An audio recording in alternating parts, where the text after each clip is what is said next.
Sulphate মাছ এটা, sulphate মাছ। দেখো কেমন, একদম কুকুরের জিভের মতো। দেখো দেখো দেখো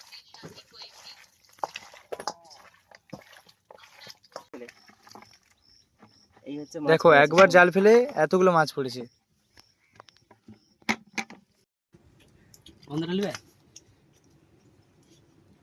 এখন কিন্তু আমাদের কিন্তু মাছ এখন প্রায় ভাজা কমপ্লিট।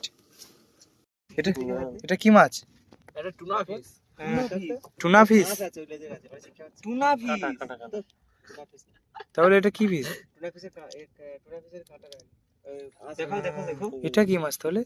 ই কত সুন্দর, কত সুন্দর লাগছে। এই কাঁটা কাঁটা দেখাই। এই যে কাঁটাগুলা। টুনা ফিশ কে আর এদিকে কাজল করি কি বলে। এটা কি মাছ এটার নাম জানা নেই, যারা যারা যারা কমেন্ট করবে। ভাজার পর কালারটা এসেছে, দেখো সেই লাগছে। এবার কিন্তু মশলা কমপ্লিট হয়ে গেছে করা, এবার মাংস তুলে দেওয়া হবে।